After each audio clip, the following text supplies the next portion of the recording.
on ouvre le débat avec vous, si vous le voulez bien. Est-ce que vous avez des questions? Est-ce que vous voulez bien dialoguer avec nous? Françoise Millet est avec nous et peut vous passer le micro. Alors, peut-être, non, pas de questions pour l'instant. Alors, écoutez, en tout cas, ce qui me semble assez partagé par vous tous, c'est qu'il y a une sorte de changement de raisonnement. Est-ce qu'on vous entend bien en vous écoutant? Est-ce que c'est réel? C'est-à-dire que l'un d'entre vous disait, finalement, c'est peut-être pas l'offre qui crée les besoins, mais nous allons chercher en réalité où sont les nouveaux besoins, si je vous ai bien compris. Peut-être de votre côté également, il y a des raisonnements qui changent nécessairement par peut-être le changement technologique. Ce qui n'est pas nouveau, mais qui est quand même peut-être aujourd'hui plus aigu que ça n'apparaissait il y a une vingtaine d'années, c'est que l'association ou la collaboration entre les offreurs de solutions, les professionnels et les patients que nous sommes tous, potentiels ou déjà embarqués dans des prises en charge, cette association est plus nécessaire que jamais, y compris dans des champs dans lesquels on n'avait pas l'habitude de voir les industriels ou les offreurs de solutions aller. C'est notamment celui d'une médecine plus pertinente et raisonnée que celle dans laquelle on a baigné tous depuis les 30 Glorieuses qu'Odile a rappelé. Bon, je ne voudrais pas être Cassandre après les énormes enjeux et potentiels qui nous ont été décrits. Et c'est vrai que l'imagerie interventionnelle, c'est extraordinaire. Mais il faut aussi s'occuper de ce que dans le secteur de l'imagerie, on peut aujourd'hui générer comme économie d'actes qui ne sont pas des actes pertinents. Je prends quelques chiffres de l'excellent bouquin de Roland Cash et Jean de Carvadouet là, sur la coûteuse inégalité des soins. Les radiographies du crâne, je sais que c'est une épine irritative pour les imageurs, mais en 20 ans, elles n'ont presque pas bougé. Il y en avait 1,2 million ou 1,3 million il y a 20 ans. Il y en a presque 1 million encore aujourd'hui. Pour quel résultat? Pour quelle recherche? Alors, avec répondez. Même des effets délétères. Je crois, enfin, c'est vrai qu'on est dans nos actions au niveau de l'industrie, les premiers à... Effectivement, après, ça dépasse le rôle des industriels. Nous, effectivement, on a développé des machines et aujourd'hui, c'est vrai que la radio de crâne, puis quand on en parle, on sait que c'est une radio qui ne sert plus à rien. Radio des poumons aussi, dans une grande partie, maintenant qu'on a le scanner, et comme j'en parlais tout à l'heure, des scanners qui sont pratiquement non irradiants en la radiothorax, ça n'a plus de sens. Après, c'est effectivement, je crois qu'il y a des sociétés savantes aussi qui doivent. Oui, alors il y a les sociétés savantes, ça c'est le professionnel, mais je ne vais pas prendre une métaphore un peu qui serait pas. Enfin, c'est pas ce que je veux dire en tout état de cause, mais c'est vraiment ensemble qu'on doit arriver à faire bouger les lignes.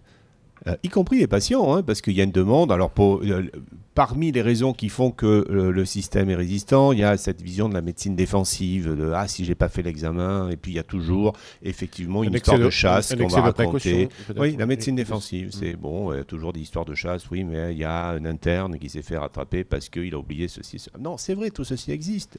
Mais en même temps, les enjeux sont tels que les responsabilités doivent être partagées et assumés ensemble entre les praticiens, les offreurs de solutions. Évidemment, il appartient au pouvoir public de les garantir, les recommandations, les travaux des sociétés savantes, etc. Mais il faut vraiment qu'il y ait là, et dans le champ de l'imagerie, effectivement, on prend cette épine irritative du cliché crânien qui, effectivement, hormis quelques très rares, n'a plus aujourd'hui de raison d'être.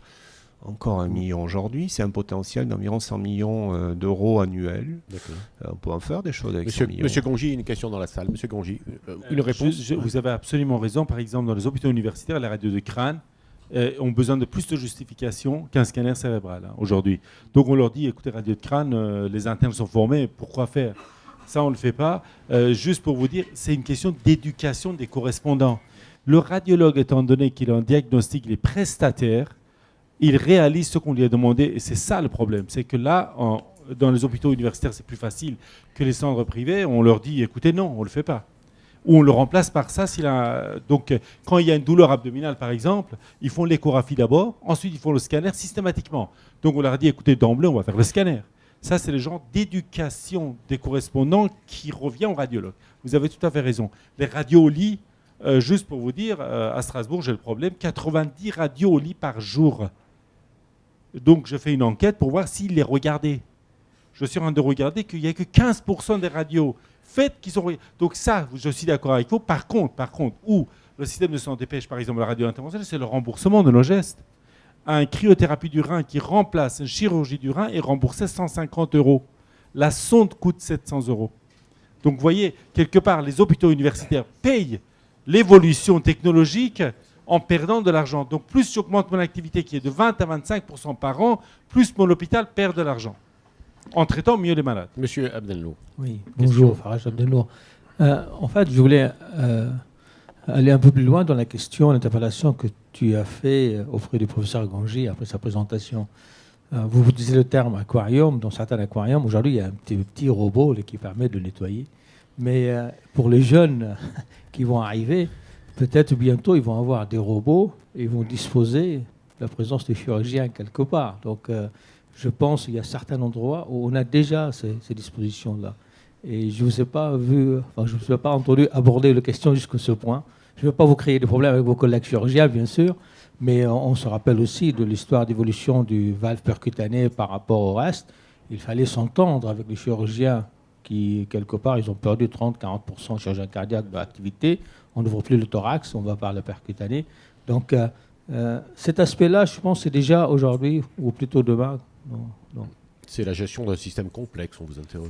Vous avez absolument raison sur le plan, par exemple, pour le cancer du rein. Si on fait disparaître les cancers du type T1A, ça veut dire tout ce qui est en dessous de 4 cm, c'est ce qu'on fait avec les PHRC, deuxième PHRC qu'on est en train de lancer, prouver effectivement, si à long terme, il faut 20 ans de prouver ça, si on est aussi bon que la néphrectomie partielle, il faut le remplacer. Et c'est vraisemblablement vers ça qu'on va. Effectivement, il y a une concurrence, mais la médecine est faite de changements. Quand pour les radiologues, quand les lavements barités ont disparu, l'endoscopie l'a fait disparaître. C'était 25% de l'activité des radiologues. Je pense que là, il faut l'accepter, c'est mieux. Mais il faut prouver que c'est mieux, et effectivement, il y a un bascule. C'est 25% d'augmentation chez moi, ce n'est pas augmentation de la population, hein, c'est transfert d'activité. Vous avez raison, c'est une évolution, c'est une collaboration, et vous avez remarqué, chaque évolution arrive avec une invention supplémentaire. Les spécialités bougent. La radiologie interventionnelle, vous avez raison, c'est plus sur la chirurgie guidée par image que la radiologie. Une question, monsieur. Oui, Philippe Roussel, Centre national de l'expertise hospitalière. 2 questions, une pour M. Gangi et une pour François Worms. Pour M. Gangi, il y a encore 3 ans, le sujet de l'intelligence artificielle était un peu tabou au RSNA. On n'arrivait pas à le traiter, même avec la Société française de radiologie. En 2 ou 3 ans, c'est devenu un phénomène médiatique, tout le monde en parle. Et c'est tellement médiatique, je me pose la question que pour un certain nombre de vos collègues, d'hôpitaux moins pointus que CHU de Strasbourg, ou pour des collègues libéraux, il y a une évolution qui doit se faire, et certains sont inquiets, voire rétifs par rapport à cette... Donc, ma question, c'est comment vous pensez, dans quel délai, faire évoluer ces mentalités, parce que derrière, il y a un changement de tous les métiers de l'imagerie. Ce n'est pas seulement le radiologue, c'est aussi les manipulateurs radio, c'est les ingénieurs biomédicaux. Donc voilà. Et parallèlement, pour François Worms, c'est les hôpitaux achètent aujourd'hui des machines, ils achètent constructeurs, ils achètent des scans, des IRM. On peut se demander qu'est-ce qu'ils vont acheter demain. Est-ce qu'ils vont continuer à acheter des machines ou est-ce qu'ils vont acheter des prestations, des diagnostics dans des centres hyper spécialisés qui seront favorisés par l'apparition des GHT? Merci. Alors pour l'intelligence artificielle, vous avez raison. Il y a quelques années, les radiologues, vu en plus ces grands communiqués de presse, comme je disais, Jules Verne, en disant dans 25 ans la radiologie n'existe pas, ça fait qu'il y a même des internes, avant de venir en radiologie, qui téléphonent en me disant est-ce que ce métier va exister? Il faut que je fasse interventionnel d'emblée. Je dis d'abord, il faut aimer ce qu'on fait, donc il ne faut pas faire quelque chose, par exemple. Mais effectivement, il y a cette inquiétude-là. Mais comme je vous l'ai dit, je pense que pour nous, l'intelligence artificielle, c'est une opportunité énorme pour aller plus vite, aller plus précis et cliniquement intervenir beaucoup plus qu'avant. Vous comprenez bien qu'un chirurgien qui opère toute la journée n'a pas envie d'aller regarder l'intelligence artificielle pour être sûr que le nodule est là, combien de métastases il y a là. Il aimerait bien qu'on lui dise, il y a 2 métastases pulmonaires, il y en a une qui évolue, une qui est fixe. C'est ça qu'ils veulent savoir. Ils n'ont pas envie de faire ça. Donc le remplacement, je pense que c'est non. Mais est-ce qu'il n'y aura pas une diminution de nombre de radiologues ? Peut-être. Et effectivement, c'est l'évolution qu'il faut accepter. Pour moi, c'est une opportunité. Ce n'est pas une menace, c'est une opportunité. Et vous avez raison, dans notre enseignement, il faut l'utiliser. Peut-être, oui. Alors, rapidement, on prendra une dernière question. Oui, alors, comment les achats vont évoluer demain ? Je pense que de toute façon, les machines, elles seront... il y aura toujours ce besoin de machines et du juste besoin. Après, on est déjà en train de voir les évolutions dans les méthodes d'achat. Certains hôpitaux sont en train de réfléchir sur des gestions sur du long terme. On en a parlé, il y a quelques exemples qui sont en train de se développer en France. Et je crois que c'est effectivement par ce biais de gestion de parc, de gestion de solutions, où l'hôpital va décider de s'engager avec un industriel pour qu'il lui offre une solution pérenne sur plusieurs années, d'avoir toujours les meilleures machines. Et effectivement, sans surprise, et on peut imaginer effectivement du point de vue économique, un coût constant. Une question, ce sera peut-être la dernière, si vous le voulez bien. Oui, merci. Bonjour, je voulais vous interroger sur la place de la télémédecine qui entre en vigueur à partir du mois de septembre. Est-ce que pour vous, médecins, c'est une manière de rentrer dans d'autres aquariums ? Est-ce que vous, industriels, c'est un sujet sur lequel vous travaillez ? Est-ce qu'à l'ANAP, il y a des initiatives qui sont mises en place pour promouvoir la télémédecine ? Et comme votre question est assez, effectivement importante, elle vous permet peut-être de dire un mot chacun d'entre vous pour conclure notre rencontre. La télémédecine, c'est essentiel parce que vous voyez bien le nombre de radiologues en PC, on revient à la même chose. On couvre par exemple à Strasbourg 2 ou 3 autres hôpitaux périphériques pour la télémédecine. C'est essentiel. Effectivement, c'est important pour garder à la proximité des machineries, ne pas faire venir les patients 150 km pour un scanner, mais comme il n'y a pas de radiologue, il ne faut quand même pas les priver. Donc ça, c'est essentiel. Pour nous, c'est essentiel. Le problème reste le nombre de médecins. Quand c'est Strasbourg qui interprète pour Wissembourg ou pour Haguenau, il faut quand même qu'il y ait plus de radiologues à Strasbourg. Donc il y a quand même toujours le même problème. Les gens ne veulent pas aller en périphérie, mais nous, on doit être présents. Et la télémédecine, évidemment, c'est pareil que l'intelligence artificielle, on ne peut pas l'éviter. Il faut s'adapter. Dominique Meigne, peut-être, et puis Odile Peixoto nous dira un mot de conclusion. La télémédecine, c'est justement cette sorte d'intégrateur de ce qu'est cette prise en charge territoriale et populationnelle. Aujourd'hui, quand même, on a mis un temps extraordinaire à l'accepter et ça montre d'ailleurs les résistances du système. Devant des évidences qui étaient du reste assumées pour le coup par les pouvoirs publics, globalement, avant d'arriver à trouver une voie de passage entre les professionnels et les niveaux de rémunération attendus, les recommandations des uns et des autres. Et il faut saluer de ce point de vue-là l'HAS. Moi, j'ai été plus quand ça s'est fait, mais qui a pris une position tout télémédecine, c'est-à-dire rien n'est interdit en télémédecine, tout est autorisé dès lors que c'est intégré dans une prise en charge. Aujourd'hui, maintenant, ça y est, c'est pris dans les pratiques. Et c'est vrai par rapport à ce que disait le professeur Grangis, c'est que notamment, cette télémédecine, il y a plusieurs modalités. C'est la télé-expertise qui va révolutionner les pratiques parce qu'elle va elle va inciter, donc obliger les professionnels à vraiment collaborer. Et avec l'imagerie, là, il y a un potentiel extraordinaire. D'accord. Odile Peixoto, la quête du bonheur, c'est pour demain. Non, je vais rebondir sur la télémédecine. Donc la télémédecine, les Français ne sont pas forcément très demandeurs. Ils iront bien volontiers, c'est-à-dire on va leur proposer des solutions. Ils vont trouver ça plus confortable que d'attendre des jours et des jours d'avoir un rendez-vous chez le médecin. Il ne faut pas cependant négliger, et je rebondis sur ce que vous avez présenté sur votre IRM, que je trouve formidable, parce que c'est franchement une innovation, l'histoire dont on met la personne dans son tunnel et elle voit la mer, ou elle vole, ou elle fait autre chose.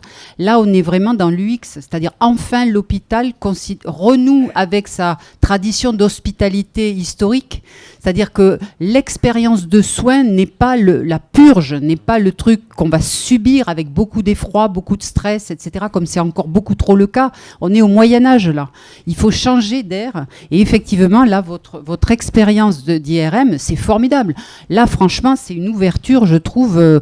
Et la télémédecine, ça doit être pareil. C'est-à-dire que si on enferme la personne dans une espèce de caisson où il doit tout faire tout seul, dans du stress, avec un médecin qui ne voit pas bien, vous voyez, il faut vraiment que toutes ces opérations nouvelles soient des expériences qui amènent plus de sécurité, plus de confort. Vous êtes vraiment sur je pense, vraiment les bons fondamentaux de la médecine de demain. Beau message. François Worms, voilà, vous êtes engagé dans un vaste chantier, notamment celui d'intégrer une très grande entreprise. Vous abordez tout cela avec optimisme. Avec sérénité, avec Je crois que c'est effectivement un atout d'intégrer le groupe Canon. Je vois que le président de Canon France est d'ailleurs là. Pour nous, c'est un atout, mais simplement, encore une fois, il ne faut pas oublier l'histoire, et cette histoire d'une centaine d'années. Voilà. Et merci pour votre encouragement, Mme Texoto. Voilà, on vous applaudit. Il n'y a, et je conclurai comme ça, vous le savez, ce que disait Hegel, il n'y a pas de vent favorable pour celui qui ne sait pas où il va. Nous espérons vous avoir donné quelques petits repères. Aujourd'hui, je remercie Agnès Béard, je remercie Françoise Millet, Nicolas Merlet, Julie Beltrami, Aude également, et à la technique, Emmanuel, Philippe. Je remercie également l'équipe du Kong. Je vous remercie tous et toutes d'être venus nous voir ce matin. Et en réalité, vous allez le voir, notre rencontre continue à l'étage au-dessous. Merci à tous et à bientôt.